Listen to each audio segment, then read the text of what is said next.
She's still laughing.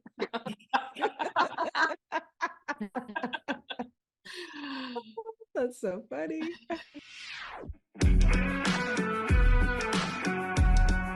Welcome to 5 Lemons Left. We're the real stuff, the lemons making lemonade. So pucker up because we're going to be discussing our life's lessons and the nitty-gritty details of our spiritual journeys.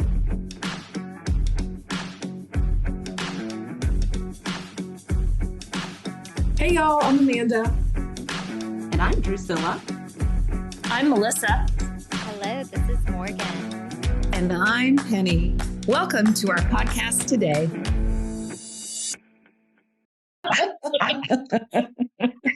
Hello, everybody, and happy Thanksgiving. How did Thanksgiving go for you? Did any of your lovely family members? I'm even just thinking it. I'm like, what? My family's triggering me. Well, my light just went out, so Oh my gosh. There's a lot of power in turn this the light on. Yeah. Today, we are talking about gratitude and being thankful and seeing ways to be thankful in seemingly weird, triggering, upsetting situations. It goes back to the Course in Miracles. All things work out for good. I'm paraphrasing that a lot, and I don't know where it is exactly, but it's working under the assumption that no matter what is going on in your life, somehow it is working for your good, even if you never, ever see it. So that's what we're talking about today. Gratitude, trusting, family. For me, it's about like not pushing and allowing gratitude. For me, gratitude really shows up in trusting and allowing. I have a light little story to start us off with. So for those who are just starting to listen, I have a horse and his name is River, and he lives down the dirt road. And he lives with Lisa and her herd of horses, and we have to repair a fence. And this is something that Lisa and I are going to do together. And she showed me the fence tool, and I'm like, I know somebody who can give me a fence lesson, and then we can go repair fences. And I've been putting it off and putting it off and putting it off and just not really wanting to do it. I had life come up, and I've been like guilting myself for not doing it. And, not that Lisa's putting pressure on me or anything. And on the way to ride yesterday, this guy was outside fixing his fence with the tool that I wanted to learn how to use. Wow. I know. Called it in. I did. I called it in. And I stopped my car and I got out, and he's like, "Oh, you coming to help?" I have no idea who this dude is, but that's where we live. He lives down a dirt road. So he showed me how to do the fence. And tomorrow we're going to go repair a fence with this new tool. And I am grateful for that. And it's a funny and light example about trust. So for me, gratitude is really tied up with trusting that all things are orchestrated for my good. So there was a reason that I reached out to this person, and just life came up for both of us and we weren't able to connect. And then I got to meet a new neighbor on the way to Lisa's house yesterday. So for me, I am grateful for trusting that it's going to work out. Like there's no getting it wrong. It's going to work out. Yeah. Yeah. Okay, so you know me, I got to ask a couple questions, Yeah. Amanda. Go ahead. So are you fixing a barbed wired fence? But she doesn't have barbed wire, but that's he was repairing a barbed wire fence, and he's Okay. Be careful with the barbed wire. I was like, thankfully she doesn't do that. So we are not. Oh, I don't have good. to worry about that. And I have thick leather gloves because, I live out in the country. And Is it electric? Okay. it's not electric. Okay. It's just, wire fence, a lot of wire fencing. And then this tool, this tool wrenches it, like tightens the wire. Yeah. Is it called a wire stretcher?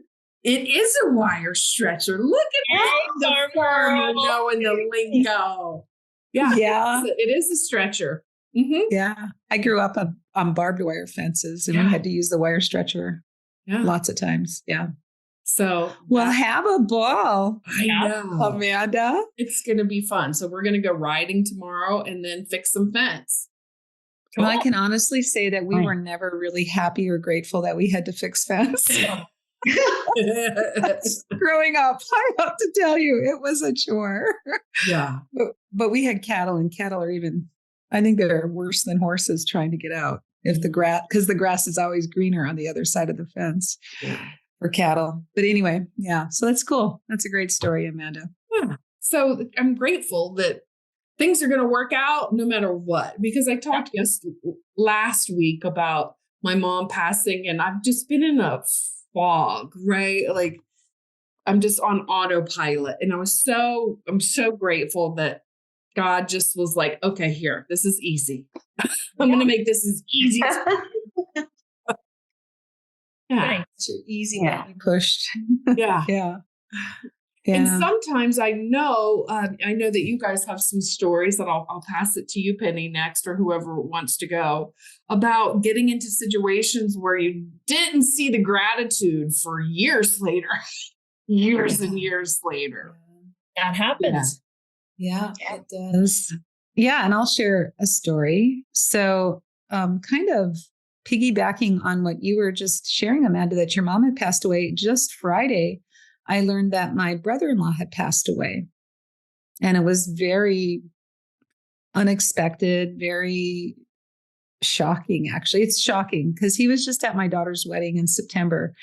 And so, and it was great to see him. I'm really grateful. That's one of the things is I'm really grateful and thankful now that learning that he's passed away, that he was able to come to the wedding. And it was very small. There were only 12 guests there. And so, but the story about my brother-in-law is that 33 years ago, I moved from, did I move from Arizona to California? No. I graduated from high school or college, and then I was moving to California, but I stopped for 5 years. That was it. I stopped for 5 years in Arizona on my way to California. But anyway, so I got to California and I didn't have much. Even though I had worked for 5 years in Arizona and New Mexico, that's when I lived in New Mexico, Amanda. Nice. I don't think I had a lot of money. I'm pretty sure I didn't. And so when I came to California to where my sister and brother-in-law lived, I kind of expected, and I think my sister might have even said that you can live with us.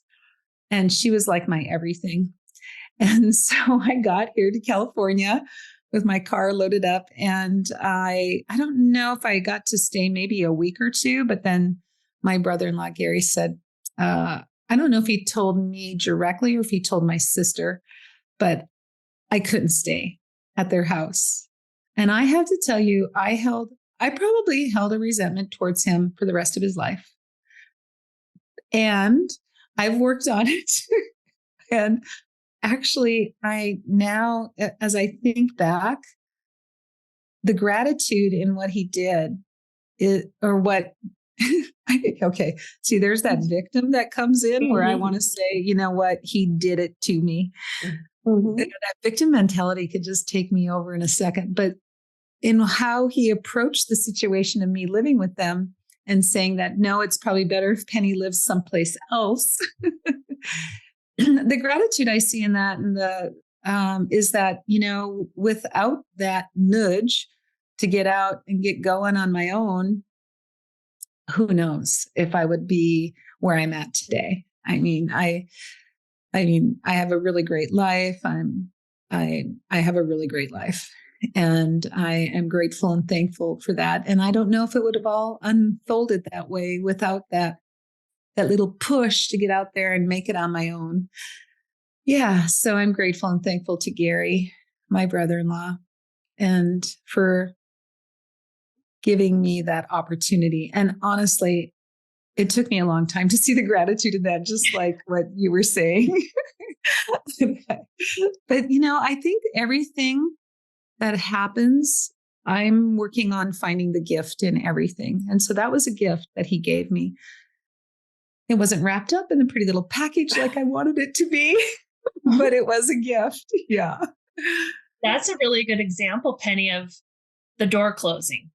Mm-hmm. Right? Yes. And so the door closing, and we think, oh shit, the door's closing. That's something awful. Especially if it puts us in a situation like you, like a young person in a new place, not much money, having to like, oh gosh, I got to go do something on my own. But I think we all take that when the door closes, it's very hard for us. And we need time to look back to say, oh, that was a good thing. Mm-hmm. It's not always a bad thing. And I think that's what gratitude does for us. I think the more we can see and be grateful for even the tiny little things in life, we can start tracking and seeing those kinds of things pushing us in a certain direction into a happy life. You never know what would have happened. So that's an awesome story. That is an Yes. awesome story. It is. I just got this intuitive hit that it's like gratitude can be made into a great attitude, gratitude. Yeah. So that is, I think it is all in our attitude, right? Mm-hmm. Yeah. And I think it is, and I think it's gratitude that gets us to forgiveness sooner. Mm-hmm. Yeah. Which is the cornerstone to what we've all, come to learn in A Course in Miracles. I was thinking about that earlier today, about this discussion about gratitude, and thinking about not just like what we would normally do for Thanksgiving as a family, go around and say what we're grateful for, but just seriously, what am I grateful for when I wake up every day? Mm-hmm. And I just thought about it. I'm like, well, it's this waking up and just being grateful for my being, a sense of my being that allows me to be so forgiving, because you can't truly hold on to things, right? If you're grateful every day just for your being, what are you holding on to? So, but it's not all rosy for me either. I have a story very similar to yours, Beanie. And I can honestly say that it's still buzzing around for me too. I don't know. I was 27 years old, and I was breaking up from, ending an engagement. And it was kind of a emergency situation that I needed to go live elsewhere. And a family member said, just kind of, invited me to come live with her. And then I did. And I think she did it without really having the conversation with her spouse. And the spouse obviously didn't think it was a good idea. So they ended up having a discussion with me, and I had to leave, 2 weeks later. But I truly think back on that situation, and I honestly feel like it was the best thing that could have ever happened. It just put me in a different mind space and on a different trajectory. And I have often thought about being grateful for that situation. Not totally forgive, but at least grateful for it, and it did set me on the path to forgiveness. Let's just say that. Have you ever had a discussion with your family member about it? I have not. I had a discussion with the wife, my family member, but not with her husband. Mm-hmm. I have had that discussion with my husband, and he is still holding on to it a little bit. So I didn't know him at the time. It's just being that, I think for him, and my perspective is, you do darn near anything for family, unless somebody's being disrespectful to you or something like that. If you're just helping somebody out, then that's what you do. And it's just kind of that, but you don't know what other people are dealing with. You don't know, so that type of thing just kind of puts me in the space, especially going through a lot of the spiritual training that we've all gone through and that we continue to go through, is that we've learned that all things do work out, for the good. And when looking back on that one, it's definitely one that sticks with me, but one that also was probably one of the bigger things that I've had to kind of reckon with as well. So thank you for sharing that, Penny. I hadn't thought about that in a minute, but every time it comes up, there's still a little sting there. So, and I too need to work on that for sure. So Drusilla, you mentioned like gratitude and forgiveness go hand in hand. So what do you think comes first? Is it the forgiveness to get to the gratitude, or is it the gratitude that helps with the forgiveness? Well, what I was thinking was that for those of us who are more apt to have gratitude and make it a daily practice, we tend to be more forgiving, or it's easier to find your way to forgiveness. If you're just coming from a place of, I don't know, where would you be coming from? Resentment or somewhere to go straight to forgiveness? I think that's a different path. I think it's a different process. Yeah. Yeah. It does. It's interesting because it does bring up another topic that it feels like as we work on ourselves and we feel more complete and whole and satisfied with ourselves, like the less that people can bother us. Right. And that does make a difference. So that would, and a big part of that is gratitude. Oh, yes. And I can even say, I don't know about you, Penny, but if that same situation were to happen tomorrow, I wouldn't even be attached to it at all, probably. It would have so little impact on me. It wouldn't be a thing, Yeah, it wouldn't be a thing for me either right now. But 33 years ago, it was a real thing because brand new to California. What in the hell am I going to do? So yeah, I guess you could apply to anything new that you're undertaking where you hope that there would be some support from somebody and then they pull the support out from under you or for good reason. Always. Yeah. Yeah.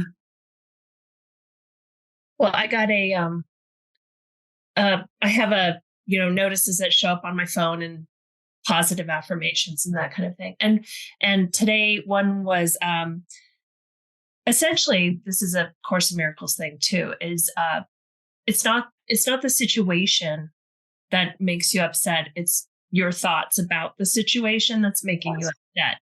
So I think, Amanda, when you were talking about, what comes first, the gratitude or the forgiveness, I think that we've all done a lot of mindfulness work where we can see what we're thinking about the situation.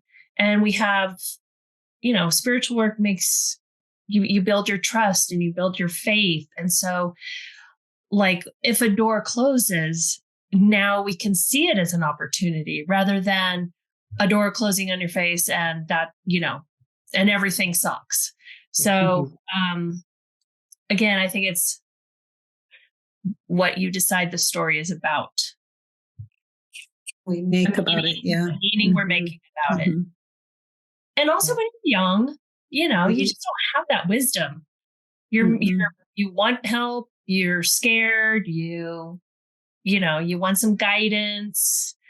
And a lot of times we don't think we have it on our own. So we want Gary to let us stay there and help us out and show us what to do.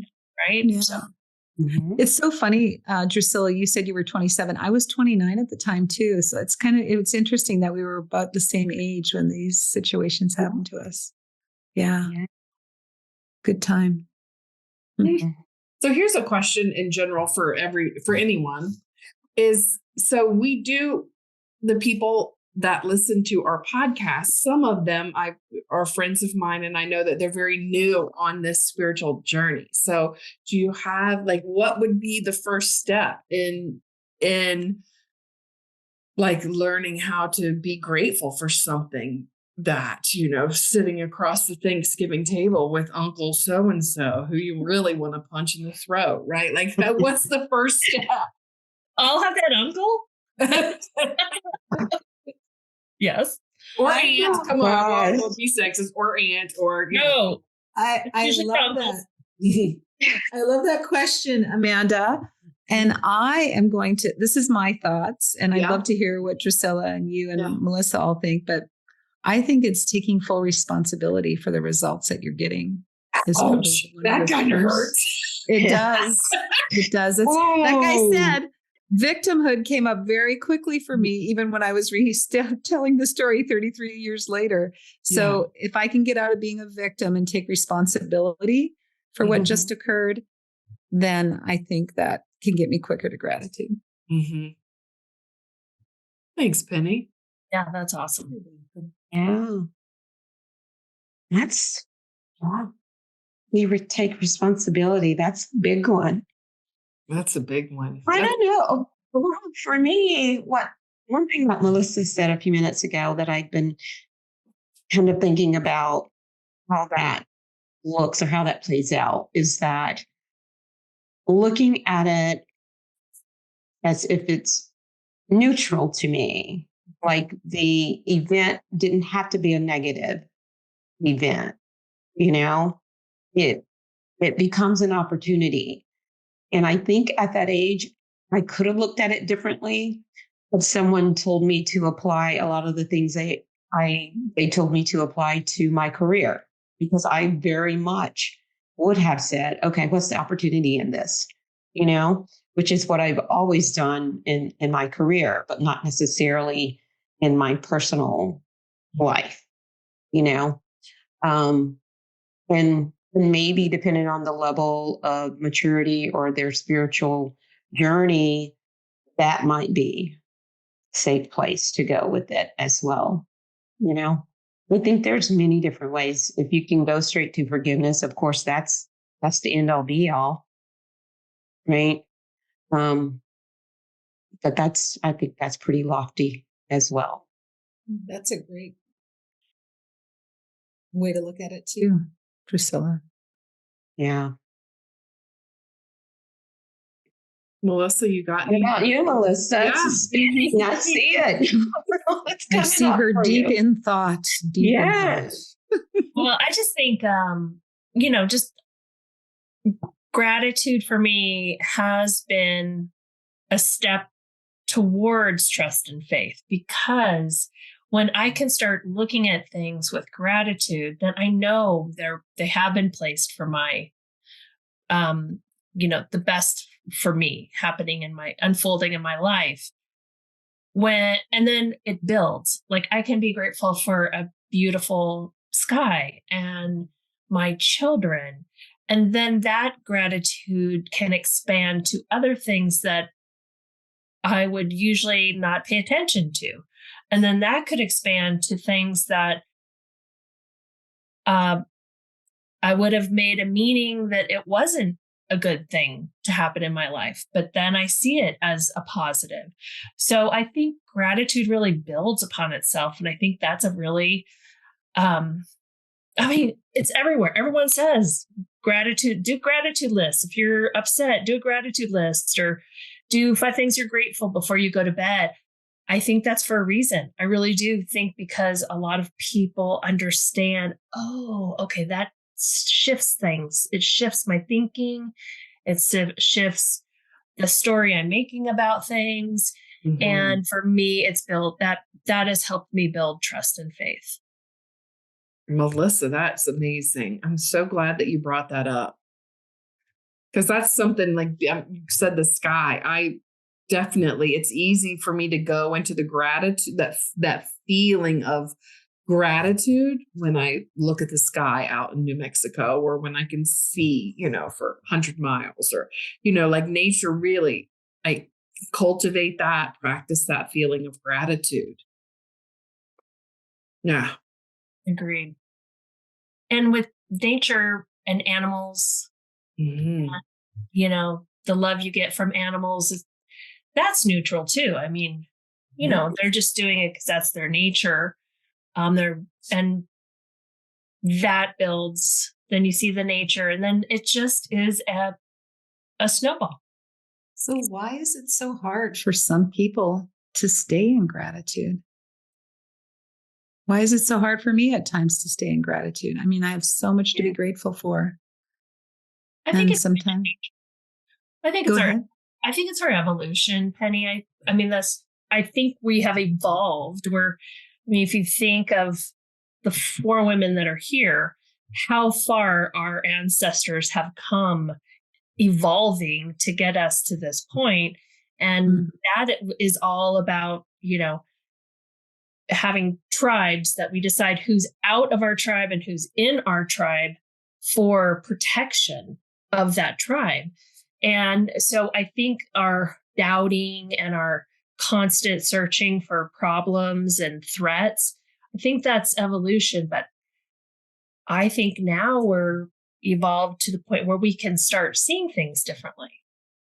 And that's a really good point. I don't know where I heard this, but the reason why we always look at the negative versus the positive is because we needed to remember that plant is poisonous, that root will kill us, that tiger will eat us, that elephant will stomp on us. And those 5 things had to be handled first. And then, isn't that sunrise really beautiful? That's not going to keep us alive, the sunrise. But knowing all the negative things that could kill us, we had to keep track of that. So you reminded me of that just now. And that's exactly why, because that's how we're programmed. Right. Yeah.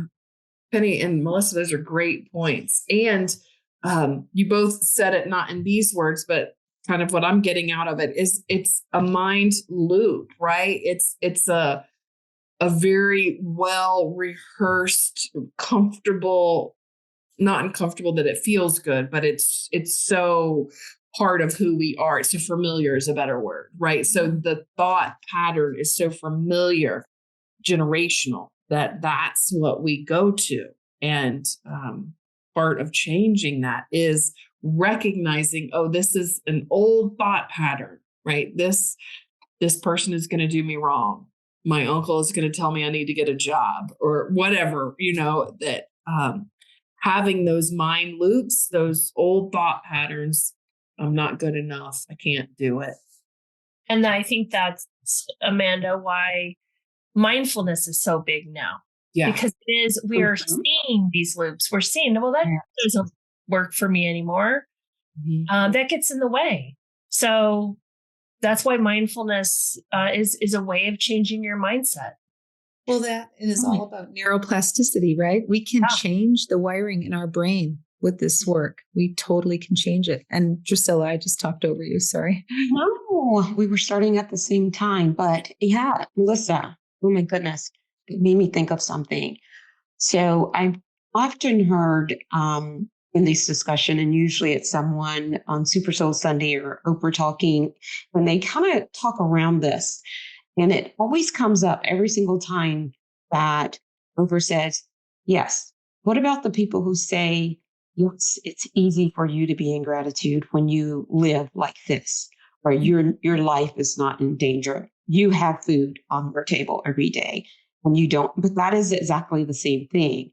So until all the masses have evolved beyond starvation, beyond gun violence, walking out of your door and not feeling safe, then we can't expect for as the collective to move beyond the victimization, the shame, the guilt, and all the things that keep looping in our minds to get to gratitude, right?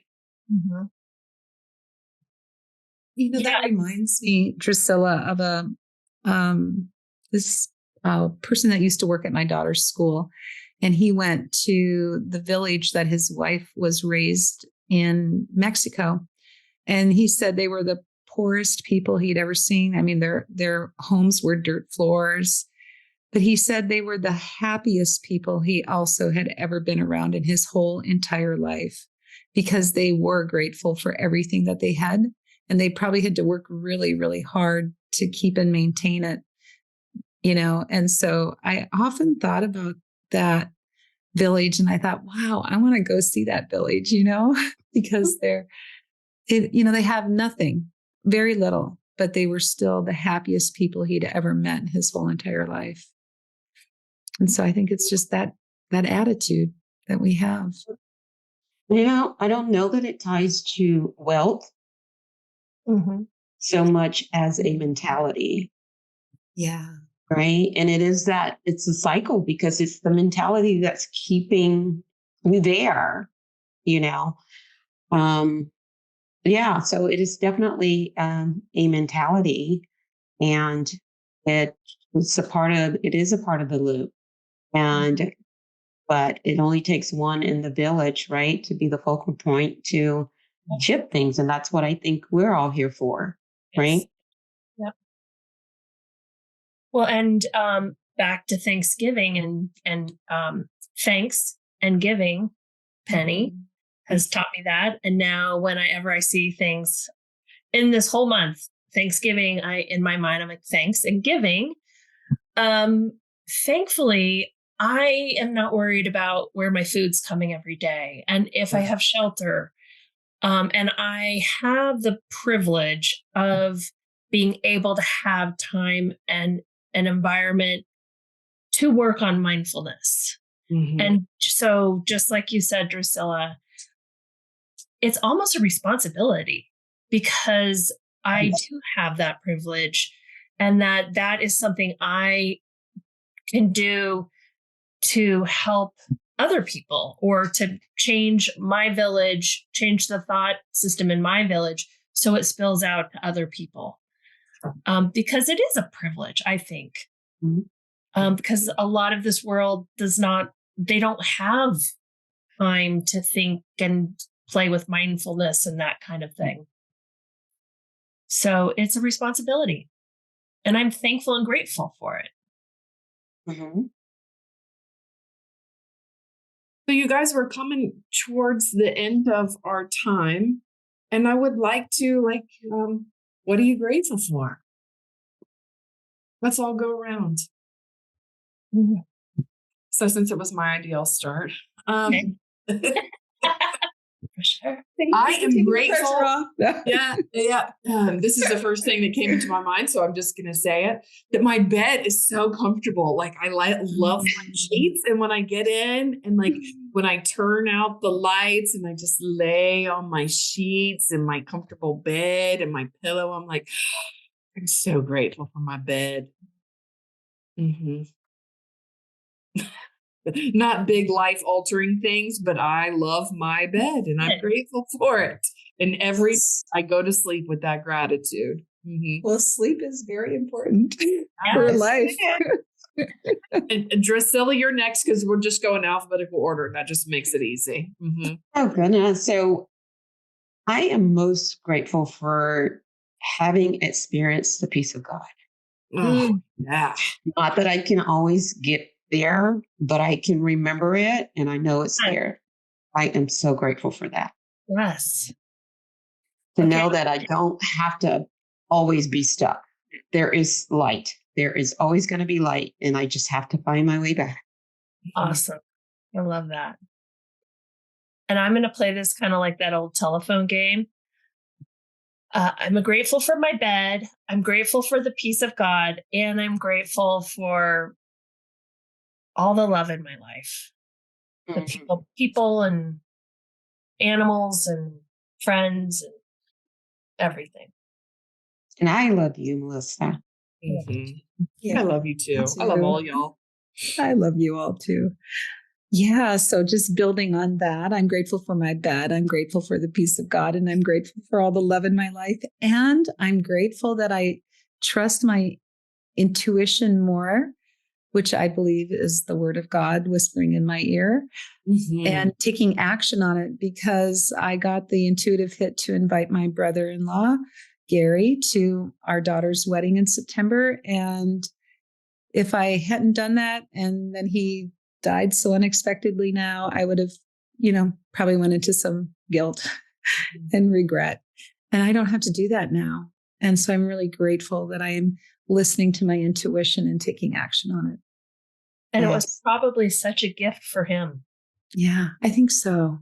Yeah, it was a really beautiful day. Awesome. And I'm grateful for Morgan. She's not here today. She's traveling today. We miss her, and we're sending her love, and she'll be back with us next week. So we're definitely grateful for Morgan. Definitely grateful for Morgan. And I want to shout out to my associate director, Leslie Cosby. Yay. Hello, Leslie. She loves our show. Thanks, Leslie. Yeah. Wow, Leslie. Wait, thank you for listening, Leslie. I'm just going to share my pennies Post-its. Yay. And then we will close this show down. So the first one, of course, I don't know if this is like in something I've ever read, but I just got the intuitive hit that gratitude is a great attitude. I love that one. And then gratitude leads to forgiveness. They're backwards in my camera. And then, of course, I loved this one too. It's not the situation that causes the upset. It's our thoughts about the situation that causes the upsets. And so with that, unless anybody else has anything else, you guys all good? Our ladies all good? I just want to say I am thankful. We are all 5 lemonettes are thankful and grateful for each and every one of you who take the time to share in this beautiful experience of being part of our podcast and sending in your comments and your questions. We just are so grateful for that. And so I would just hold all your family and your friends close. And if you know anybody struggling in your life, just reach out maybe even more and see if there's any hand that you can lend to them. So thank you so much for listening. Thank you. Thank you. All right, you guys, have a good day. Bye. Bye. Bye.